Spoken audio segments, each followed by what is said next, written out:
Bonsoir à tous, très heureux de vous retrouver dans ce nouveau plateau qui sera désormais le visage de votre chaîne d'information locale. Bienvenue dans l'info, voici les titres. Opération Place Nette pour les gendarmes, presque 400 membres des forces de l'ordre étaient mobilisés ces dernières heures pour cette opération en Meuse, Marne et Haute-Marne.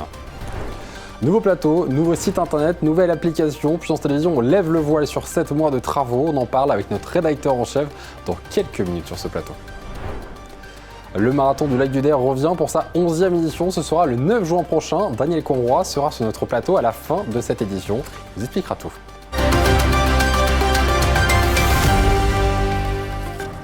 Le passage obligatoire au contrôle sur la RD 520. Les gendarmes poursuivent l'opération Place Nette de jour comme de nuit. En 4 jours, ce sont 900 véhicules qui ont été contrôlés en Meuse, Marne et Haute-Marne. Ce sont 140 qui ont été verbalisés. Un reportage réalisé avec Nicolas Fontaine et Clémentine Coppola. Les forces de l'ordre font place nette partout en France depuis quelques jours. À la demande du président de la République lors de son allocution du 16 janvier dernier, il avait alors appelé à lutter contre les incivilités et la drogue, multipliant les actions visibles et d'ampleur. Grâce à la multiplication des opérations Place Nette, frappant les narcotrafiquants, qui se conduiront dans toutes les catégories de villes. Et nous allons accroître le rythme. À partir de la semaine prochaine, 10 opérations de ce type seront conduites chaque semaine.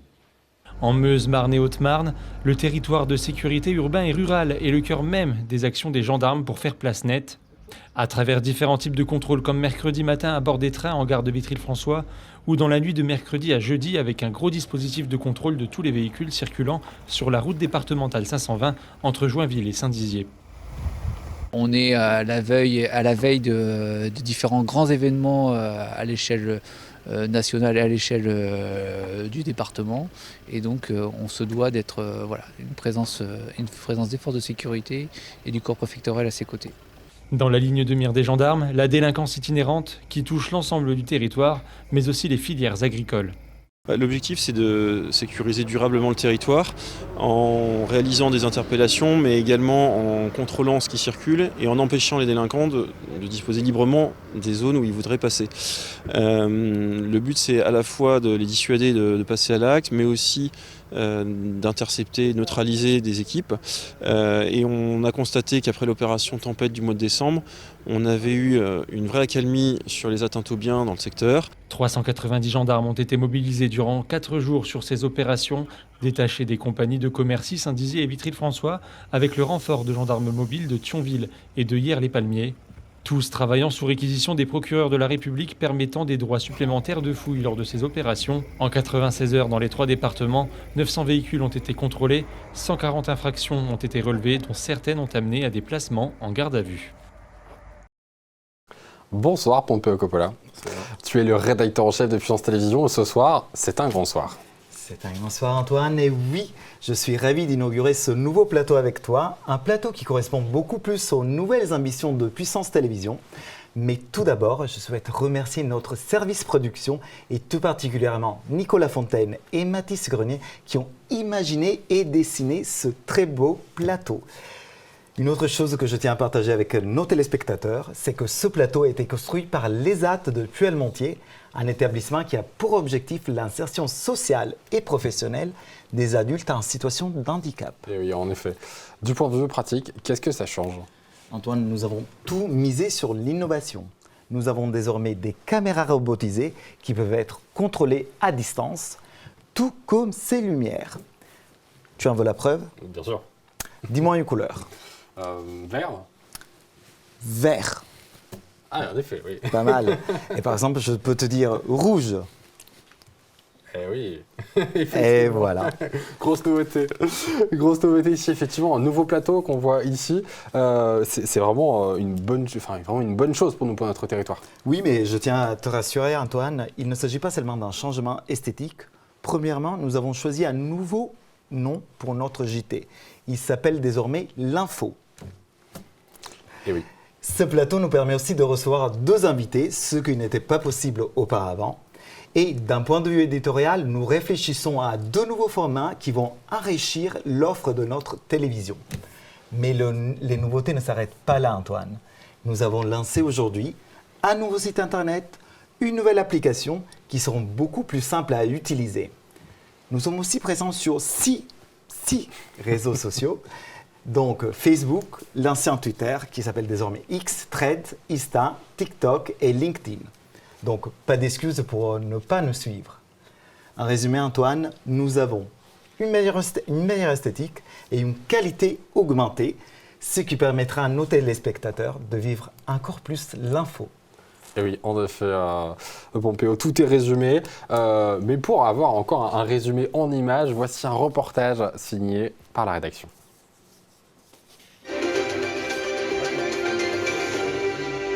Après plus d'1 an de travail, c'est l'aboutissement. Puissance TV se réinvente et propose un nouveau plateau, une nouvelle image créée en interne. Avec la collaboration de toutes les équipes, la chaîne a fait peau neuve. Ça fait longtemps qu'on avait le même plateau qui devenait un petit peu vieillissant, qui n'était pas vraiment l'image qu'on voulait rendre de la chaîne, qu'on veut toujours plus moderne. Du coup, voilà, ce nouveau plateau, c'est la révolution, tout, la modernité, l'information un peu nouvelle génération. C'est un tout, un peu la consécration pour nous. Ce plateau est donc la pièce maîtresse de la nouvelle identité de la chaîne. C'est ici que se tournent les chroniques, les journaux ou encore les interviews. Mais derrière la caméra, ce sont les techniciens du service production qui assurent la captation et la diffusion des programmes. Ces hommes de l'ombre sont eux aussi concernés par ces nouveautés puisque la régie de production, l'endroit où sont pilotées les émissions, a été entièrement transformée. Les grandes étapes de la création de cette nouvelle identité de l'info sur Puissance Télévisions, c'était d'abord la création du nouveau plateau. En parallèle de ça, on a conçu un nouvel habillage antenne et en même temps, on en a profité pour renouveler notre parc audiovisuel, notamment sur les caméras et sur tout ce qui est lumière. Le nouveau plateau et la nouvelle identité de la chaîne n'arrivent pas seuls. Un tout nouveau site, internet et une nouvelle application font leur apparition dès ce soir. Désormais, c'est à la rédaction de prendre le relais. Cette nouvelle identité va permettre aux journalistes d'innover et de créer de nouveaux contenus toujours plus qualitatifs et plus proches des habitants. Bonsoir Daniel Courroy, vous êtes le président du Marathon de l'Œil du Der qui débutera dans 86 jours, le 9 juin prochain pour sa 11e édition. 1400 coureurs sont attendus pour cette nouvelle étape. Pouvez-vous nous parler finalement de l'évolution du marathon en 11 éditions? Qu'attend le prochain marathon? Du monde, peut-être un petit peu moins de soleil, c'est ce que les coureurs nous demandent, mais sinon du monde, et puis que ça reste le même marathon qu'il a été jusqu'à présent, c'est-à-dire simple et puis agréable pour tout le monde. Un marathon qui plaît du coup? Qui plaît. Apparemment il plaît énormément et on en entend parler un petit peu partout. Donc bon, nous sommes allés en Belgique et on parle de nous en Belgique aussi. C'est pas très loin. La 11e édition est un peu spéciale, on dit dans un contexte des JO, bien sûr, des Jeux Olympiques, mais aussi des 50 ans de l'Œil du Der. Est-ce que aussi ça vous fait quelque chose d'organiser ce marathon et un événement phare dans ces 50 ans de l'Œil du Der? Ce qui est phare pour nous, c'est qu'on participe aux 50 ans du Lac du Der à travers le marathon. Et ça, c'est important. Et ça fait aussi plaisir de faire partie de cette vie dans le territoire. Et donc, on fera des petites choses un petit peu. On va pas trop changer notre marathon, mais on va essayer de faire des petites choses qui seront un trait avec les 50 ans du lac. Une édition anniversaire l'année dernière pour vous, anniversaire pour le lac cette année, vous êtes tout le temps en anniversaire. Plusieurs départs planifiés cette année, notamment avec un départ avancé en raison des élections européennes, le jour notamment du départ le 9 juin prochain. Le 9 juin, donc le premier départ sera à 7h25 pour les handisports, à 7h30 pour les marathoniens et à 7h45 pour les duos et les quatuors. Donc ce départ, c'est fait donc pour faciliter l'accès au bureau de vote, c'est ça? Voilà, on veut partir plus tôt, il faut que les gens puissent aller au bureau de vote à partir de 8h et je pense qu'on aura dégagé la ville, ça sera fait. Tous les 1500 coureurs seront partis. Oui. Un départ par contre qui n'a pas bougé, hein. Il restera donc avenue de Belleforêt-sur-Mer, en face du parc du Jard. Ouais. La veille, toujours au même endroit, le village marathon sera de retour? Oui, le village marathon sous les platanes, à l'ombre, et qui s'agrandit un petit peu parce que on a beaucoup de partenaires qui nous appellent pour venir. Donc on se dit que on commence à être connus, on commence à être implanté dans notre région, et bon, sachant qu'il n'y a plus qu'un marathon en Champagne-Ardenne. C'est celui du lac du Der. Oui, c'est celui du lac du Der. Je rebondis un petit peu sur ça, parce que vous parliez du coup de 3 départs séparés, mais notamment d'un départ donc, des marathoniens, on l'a dit, au milieu de ce départ, mais aussi en duo et en quatuor. Oui. Pour le coup, finalement, ça ouvre le marathon à tout le monde. Chaque coureur peut trouver un petit peu son bonheur dans les solutions que vous proposez. Bien sûr, absolument tout le monde, surtout le relais par 4. Bon, il y a 3 x 10 et 1 x 12. Bon, puis ça c'est convivial, c'est bon. Et puis, à l'arrivée, ils ont leur bouteille de champagne. Donc bon, voilà. On reste en Champagne-Ardenne. Voilà, on reste en Champagne-Ardenne, donc on met notre produit en avant. Bon. Voilà, le marathonien a une bouteille de champagne, le duo une bouteille pour 2 et le quatuor une bouteille pour 4. Ah, donc vous mieux être seul finalement. Bon, deux c'est bien. Oui. Les coupes sont fournies ou pas? Non. Prochainement peut-être. le quatuor, du coup, on a dit 3 x 10, 1 x 12. Ça ouvre finalement un peu les possibilités, je veux dire, à tout le monde de pouvoir participer finalement au marathon et de vivre cette ambiance. Ah ben oui, voilà, il faut que ce soit convivial, familial et agréable, que ça reste notre marque de fabrique et qu'on reste comme ça. Et on n'a pas beaucoup d'inscriptions pour l'instant parce que ça se fait sur les derniers temps. Oui, on est encore effectivement que à la mi-mars. Comment, pour arriver à ça, c'est même pas comment, 200 bénévoles sont mobilisés pour réaliser cette ambiance marathon. Et c'est un travail de fourmi et tous les bénévoles qui sont là mettent en place tout ce qui est autour du marathon et ça c'est fait d'une main de maître. Franchement, ils sont vraiment tous extraordinaires. Donc votre association Cap d'Air au milieu de tout ça, mais effectivement un nombre de bénévoles qui vient vers vous. Ça se passe quand l'inscription? Si quelqu'un nous regarde, veut être bénévole, il vient vers vous il va sur le site www.marathon du lac du Der et il y a tout ce qu'il faut pour pouvoir venir comme bénévole sur le parcours où ils veulent.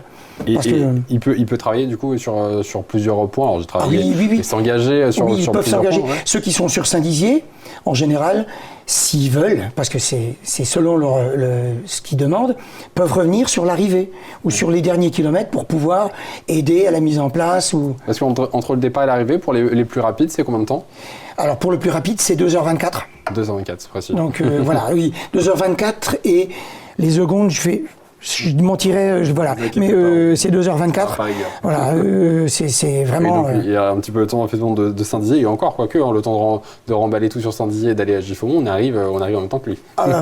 Voilà, à peu près, bon, mais ça se fait de main de maître par nos responsables de secteur qui s'occupent du marathon de 0 à 42.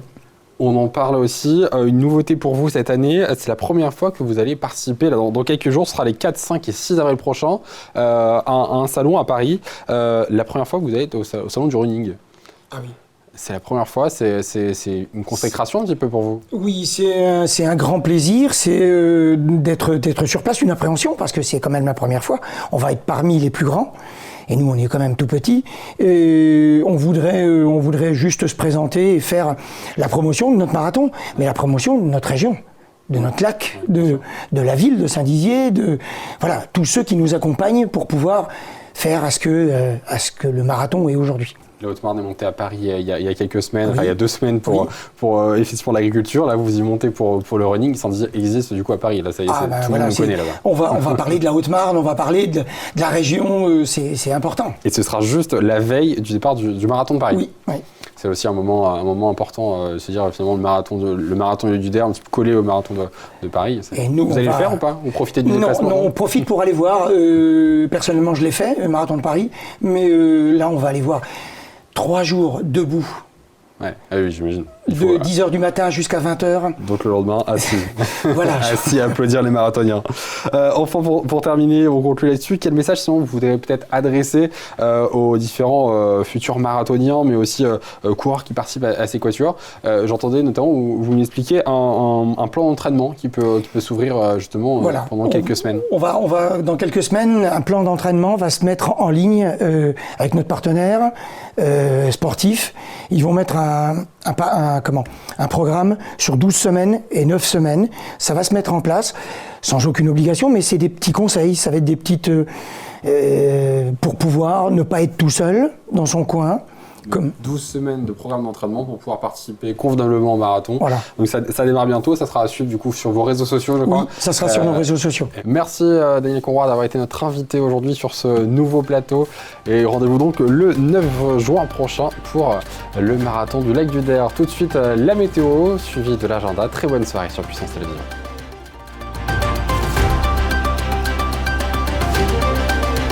Toute l'actualité en continu à retrouver sur notre site internet et notre application mobile.